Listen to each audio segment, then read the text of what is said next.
como utilizar a navegação pelo breadcrumb do construtor de páginas do Rockfunnels.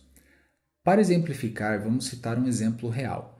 Nessa página aqui, temos uma seção, delimitada aqui pela cor verde clara. Dentro dessa seção, uma linha, delimitada aqui pela cor azul.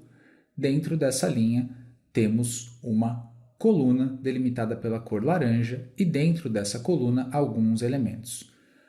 Um caso muito típico dos nossos usuários é, por exemplo, na configuração da linha, o usuário ele zera todas as margens. Então, por exemplo, eu só consigo selecionar essa linha com o mouse, passando o mouse, porque existe uma margem entre a coluna e entre a linha. Repare que temos duas linhas tracejadas aqui e isso indica que existe uma margem. Então, eu consigo selecionar tanto a coluna quanto a linha ao passar o mouse por cima. O que acontece é que alguns usuários em suas configurações, eles podem zerar essas margens e aí fica muito difícil de selecionar esses elementos apenas com o passar do mouse. Vou dar um exemplo aqui, vou zerar as margens do elemento linha, tá bom? Então eu zerei todas as margens da linha azul ali, delimitada pela cor azul, e agora eu vou voltar aqui para a página. Perceba que eu não consigo mais, ao passar o mouse,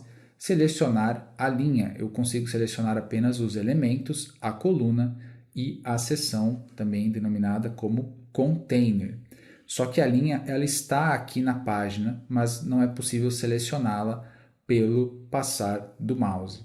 É para isso que serve a navegação pelo breadcrumb. Então, se eu clicar aqui em um elemento, aqui no topo da página eu tenho todo o caminho até chegar nesse elemento. Então eu tenho o container, né, ou a seção ao qual esse elemento está, a linha, a coluna e finalmente o elemento. Então, se eu quiser fazer alguma configuração na linha que eu não estava conseguindo antes, porque a margem estava zerada, é só eu navegar aqui por cima pelo breadcrumb. Então, se eu clicar aqui na linha, eu volto a ter o controle sobre esse elemento da minha página. Então, posso, inclusive, voltar as margens aqui e deixar esse elemento clicável aqui por fora. Então, perceba que agora eu consigo, novamente, ao passar o mouse, selecionar tanto a coluna quanto a linha. Eu poderia fazer isso também pelo elemento de coluna. Eu acessei o breadcrumb pelo elemento de texto, mas eu poderia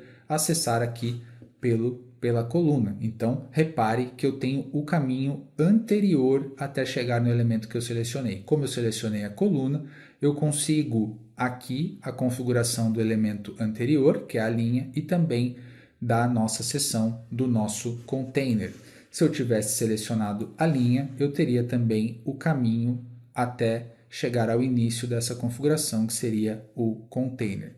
Se você tiver dúvida em relação a isso, eu aconselho que você sempre selecione um elemento verde, porque aí você vai ter todo o caminho que foi percorrido, todos os elementos que compõem aquele caminho até chegar no seu elemento. O elemento, a coluna, a linha e o container, também conhecido como seção. Tá bom? É assim que você navega pelo breadcrumb, tendo controle total de todos os elementos que estão na sua página, sem perder nenhum tipo de configuração e conseguindo configurar tudo que é necessário na sua página, mesmo que você cometa alguns equívocos de vez em quando, como esse que eu acabei de mostrar, de zerar as margens sem querer. Tá bom? Espero que você tenha gostado. A gente se vê no próximo vídeo. Até lá!